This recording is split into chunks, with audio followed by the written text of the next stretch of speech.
Hi there, are you somebody whose shoulder often hurts? Well, if so, friend, I'd like to ask you, which of the following things do you do when you go on a trip? That is in today's video.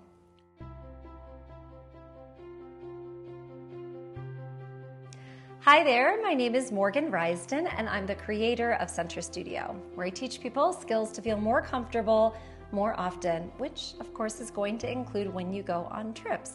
Now, if you are new to my channel, friend, welcome. I'm really glad that you're here.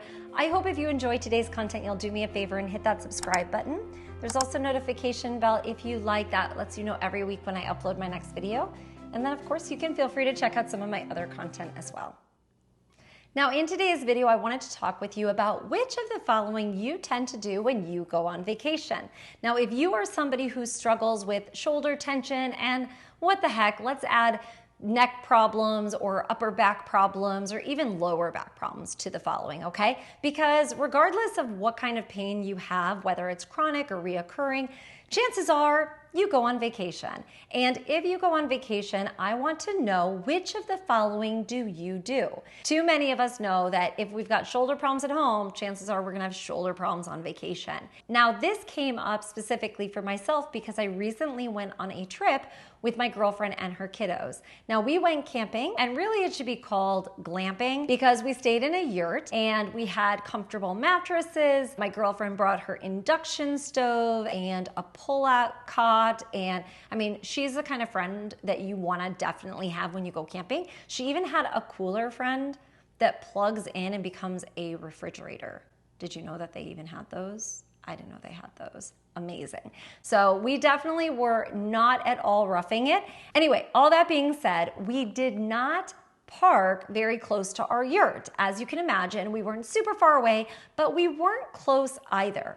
And as we were carrying our things, I looked over at my girlfriend who was carrying multiple bags, and I had one little thing in my hand. Now I asked her, would you rather take one trip with all of those bags, or would you rather take multiple trips with fewer things? And her response was actually, I've got a strong back, which, okay, so in her case, maybe she doesn't have shoulder problems. However, for those students of mine who do have shoulder problems, and maybe for you at home watching, I want to ask you, if you're somebody who has some issues with your shoulder, with your neck, or even your upper back, which kind of person are you? Are you the kind of person who will take one trip and try to get everything on you?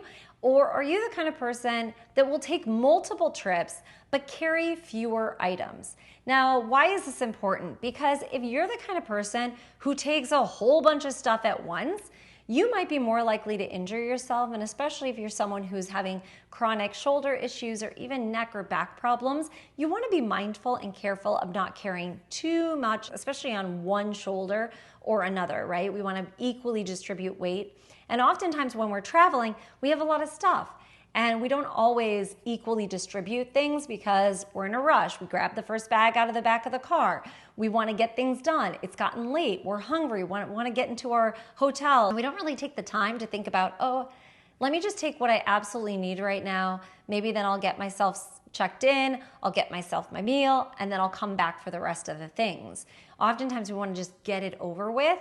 And I'm going to ask you, is that something that's going to help your shoulder issues? Or, you know, we could really, again, extend it to other body parts. Is this something that is helping your body, or is this something that's hurting you? And shoulders are often they get the brunt of work when we are traveling. So that's why I like to think about really just paying close attention to how can we be helping our shoulders. And if you are the kind of person that is more likely to take a lot of things, ask yourself, is this helping me? And if it's not, I'm going to suggest that you give yourself permission to take multiple trips and even break it up. So it doesn't all have to be taken in one trip, it can be taken in multiple. I would love if you would leave a comment below in this section of the video and let me know, what kind of person are you? Are you the kind of person who would be like me, taking multiple trips with one little itty bitty thing? Or are you like my friend who took one trip but with lots of bags? What kind of person are you? I would love to hear about it in the comments below. Until next time, friends, take care. Ciao.